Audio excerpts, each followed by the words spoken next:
Luca, you doing okay over there? He is Luca. He's got a smile on his face. Luca, why are you in such a good mood tonight? Never a doubt, Josh. Never a doubt. The four-peat is completed. We are AFC East champs once again, and there was never a doubt. Like I've been preaching it to you off air for what 5 weeks now. There was never a doubt. How could there have been a doubt at this point? Right? Am I right? Am I right? Am I right?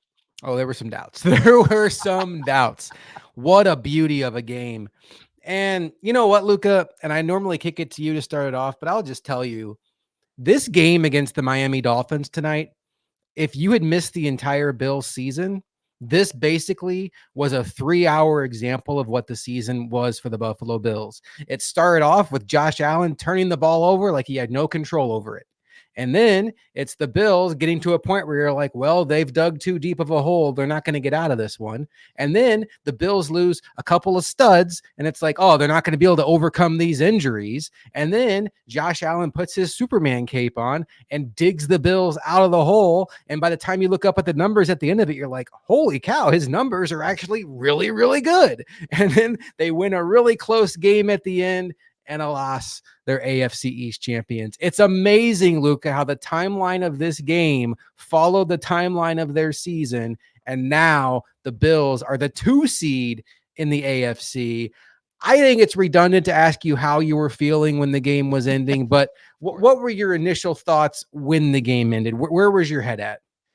I will start here. When Sean McDermott goes for it on that 4th and 1, that's absolutely the right move, and I was so happy. One, I was happy that he finally grew a sack and did it a few snaps prior on the 4th and whatever it was at that point. I believe it was a half a yard or whatever, but he did it then on his own end, only to do it again where you're staring down the barrel of a 55-yard field goal where it's like, yeah, you could get that, but it seems like kind of a cop-out way if you miss a 55-yarder, which is very plausible.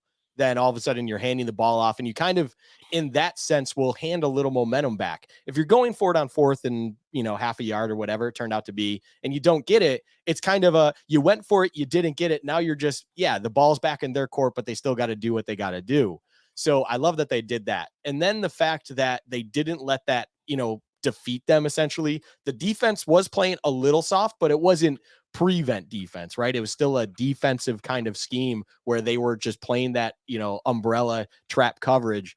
And when that Taylor Rapp interception happened, Josh, my wife was sleeping at this point. She works early in the morning.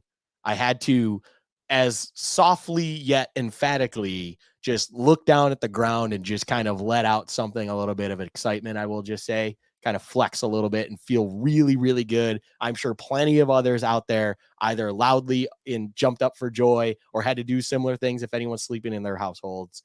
And that moment when the kneel downs were coming was just that euphoric, unbelievable feeling that I cannot believe that from the funeral that was the Monday night Denver game, we find ourselves in this spot come the end of week 18 where we have won the division and everything is okay and in front of them now, sitting in that 2 seed with a date against the Steelers in their own ballpark.